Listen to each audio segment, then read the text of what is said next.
مطلب ہے مسلمانوں کی زمین کو ہڑپ کرنا چاہتے ہو، حرام کھانا چاہتے ہو، اس لیے ان اوقاف کو ہڑپ کرنا چاہتے ہو۔ آپ کیا کہتے ہیں؟ اس کے اندر جہاں ہے وہاں اسی طریقے سے اوقاف وغیرہ سب محفوظ ہوں گے۔ اوقاف محفوظ ہیں، یہ آپ کے سامنے حضرت مولانا بیٹھے ہوئے ہیں، تقریر کی ہے۔ اوقاف کو ہڑپنا چاہتے ہیں۔ ہماری مسجدیں اسی دلی کے اندر 400 500 سال کی مسجدیں ہیں، جس میں جمعیت علماء کا دفتر بنا ہوا ہے، عبد النبی اکبر کے زمانے کی مسجد ہے۔ اور کتنی مسجدیں ہیں جن کے پاس اوقاف، اللہ اکبر، لاکھوں کروڑ کے اوقاف ہیں۔ جونپور میں جا کر کے دیکھو کیسی مسجدیں ہیں، دلی کے قرب و جوار میں دیکھو کتنی بڑی بڑی مسجدیں ہیں۔ ہندوستان کا وہ طبقہ جو ان مساجد کے اوقاف کو ہڑپ کرنا چاہتا ہے، کہتا ہے اگر کسی وقف زمین یا مسجد یا کسی بھی چیز کے کاغذات وقف کے نہیں آئیں اس کو وقف نہیں مانا جائے گا۔ کون 500 سال پرانے کاغذات لا کر کے پیش کر دے گا؟ قانون یہ تھا کہ جو مسجد بنی ہے، جو وقف پر بنتی ہے وہ وقف ہے۔ آپ کو کیا درد ہے کہ آپ اس وقف کو ختم کرتے ہیں؟ اس کا مطلب ہے مسلمانوں کی زمین کو ہڑپ کرنا چاہتے ہو، حرام کھانا چاہتے ہو، اس لیے ان اوقاف کو ہڑپ کرنا چاہتے ہو۔ ہم اس کو قبول نہیں کرتے۔ اوقاف ہمارے آباء و اجداد کے کیے ہوئے ہیں، اوقاف اللہ کی ملکیت میں دیے ہوئے ہیں، مسجدیں بنی ہوئی ہیں، آپ ان کی حفاظت کیجئے، اس لیے کہ ہم اس ملک کے رہنے والے ہیں، ہم باہر سے آئے ہوئے نہیں ہیں۔ اگر ہندو گوجر ہے مسلمان بھی گوجر ہے، اگر ہندو جات ہے مسلمان بھی جات ہے، اگر ہندو راجپوت ہے مسلمان بھی راجپوت ہے۔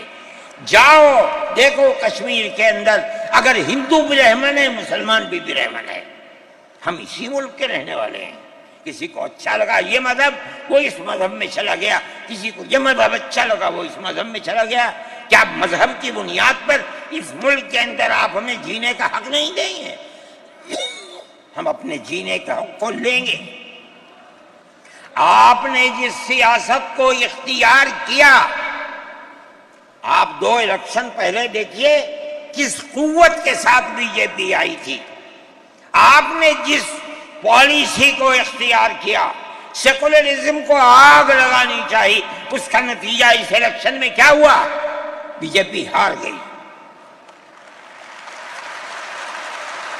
میں کہتا ہوں کہ اگر چندرا بابو نائیڈو کی بیساکھی نہ ہوتی اور ادھر نتیش کمار کی بیساکھی نہ ہوتی تو بی جے پی گورنمنٹ نہیں بنا سکتی تھی۔ کیوں ہوا؟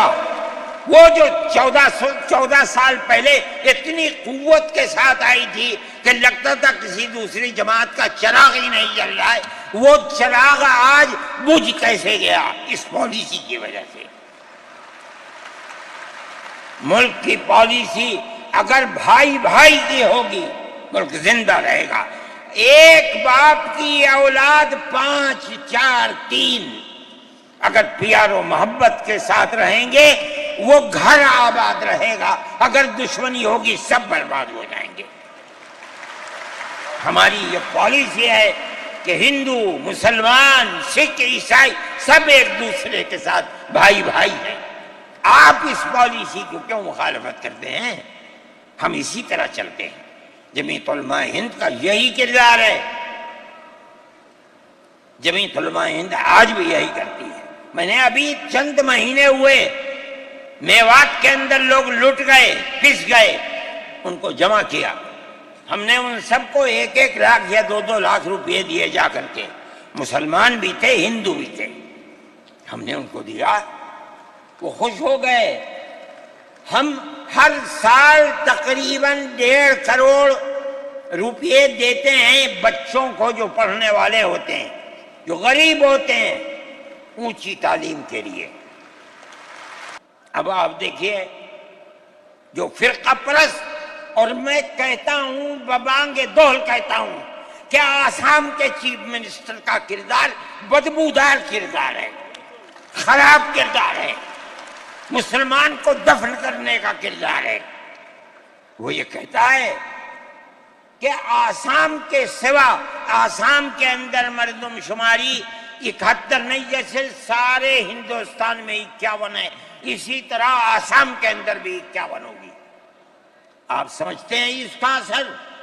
آج اس کا اثر یہ ہوگا کہ اگر 71 ٹوٹ جائے اور 51 پر آ جائیں تو آسام کے اندر 1.5 کروڑ بچے اور بڑے سب ہندوستان سے باہر ہو جائیں۔ کہاں جائیں گے؟ صرف مسلمان کی مخالفت، کھانا ہضم نہیں ہوتا ہے بغیر مسلمان کی بربادی کے۔ کوئی نہیں تھا، تنہا جمعیت علماء تھی۔ اس کے اندر بڑا کردار ہے مولانا مشتاق انور کا، جو جمعیت علماء آسام کے صدر ہیں۔ وہ میرے ساتھ شانہ بشانہ کھڑے رہے اور 12 سال سے زیادہ مقدمہ لڑا، کروڑوں روپیہ اس کے اوپر خرچ کیا گیا۔ یہ خدا کی قدرت ہے۔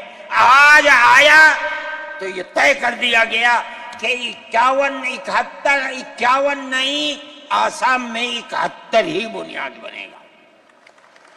اس کا کیا مطلب ہے کہ آپ نے آسام کی 80 لاکھ کی آبادی کو زندہ کر دیا جو موت کے کنارے پر کھڑی ہوئی تھی۔ مجھے افسوس ہے کہ لوگوں کا یہ قول مجھ تک پہنچا ہے کہ کسی نے آسام کے چیف منسٹر سے یہ بات کہی کہ اب کیا ہوگا، کہنا ہماری صحت پر کوئی اثر نہیں پڑتا ہے۔ کیا مطلب ہے؟ ہم آسام میں مسلمانوں کو چین کا سانس نہیں لینے دیں گے۔ دیکھیں کب تک چلتے ہیں۔ اگر جمعیت علماء زندہ ہے اور اللہ نے ہمیں زندہ رکھا، ہم دیکھیں گے کہ کیا کرتے ہیں۔